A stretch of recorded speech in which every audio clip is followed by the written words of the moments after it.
Bonjour à tous, ici Richard pour cette deuxième vidéo de Mini Tips. Alors je vous avais laissé ici la semaine dernière. On était parti d'un croquis dans un carnet de dessin et on l'avait nettoyé pour en faire cette image-ci qui va nous servir à faire le dessin. Donc ça va me permettre de vous montrer une fonction importante des logiciels de dessin et c'est les modes de fusion. Donc les modes de fusion, il y en a plein et c'est des choses qui sont dans les calques et dans les brosses. Et donc vous voyez ici au-dessus de la série de calques, il y a un petit menu qui est écrit normal. Et bien si on le fait dérouler, il y a tous les modes de fusion. C'est ça qu'on appelle les modes de fusion. Et il y en a un particulier qu'on va voir aujourd'hui, c'est le mode multiply, qui s'appelle aussi produit en français, et que vous trouvez dans quasiment tous les logiciels de dessin. Clip Studio Paint comme j'utilise moi, mais aussi Krita, Photoshop, etc.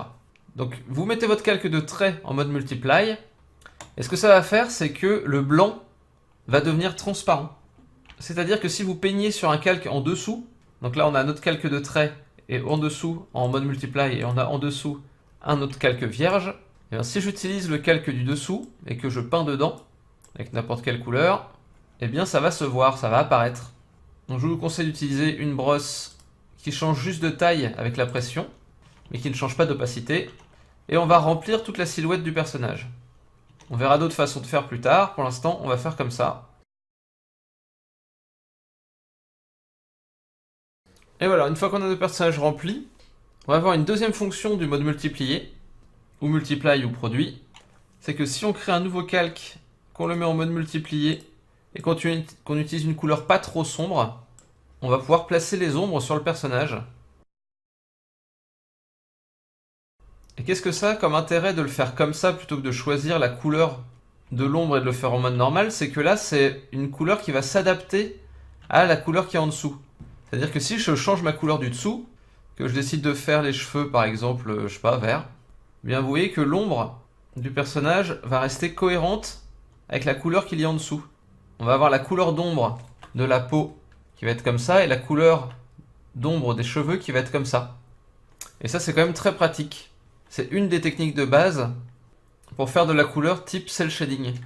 Donc ça c'est deux fonctions déjà du mode multiply. Mais il y a une troisième fonction aussi, c'est de l'utiliser directement sur une brosse. Donc vous voyez là dans mes brosses, je peux changer le blending mode. Donc blending mode c'est le mode de fusion. Je peux le mettre sur multiply. Et là, à chaque coup de brosse, ça va utiliser le mode multiply. Donc ça va me servir à peindre de plus en plus foncé. Et donc ça par exemple pour faire une image en niveau de gris, ça peut être utile. D'abord on donne un premier coup avec une couleur relativement claire. Après on peut donner un deuxième coup avec une couleur... Enfin, avec la même couleur, mais donc du coup ça devient un petit peu plus sombre. Après troisième coup, etc. etc. Ça permet de garder tout le temps la même couleur, mais de rajouter progressivement des zones d'ombre, etc. etc. C'est pas forcément très facile à utiliser, mais ça peut servir pour faire des retouches à certains moments. Et donc ça peut être très très utile. Donc pour l'instant je vous montre pas de technique très très précise avec ça, mais je vous en montrerai plus tard. Il y a des façons de peindre assez intéressantes avec ça. Donc voilà tout pour aujourd'hui, je vais juste finir de rajouter l'ombre de ce perso. Et on va se retrouver la semaine prochaine pour des prochaines vidéos. Bon week-end à vous, dessinez bien et à bientôt. Ciao ciao.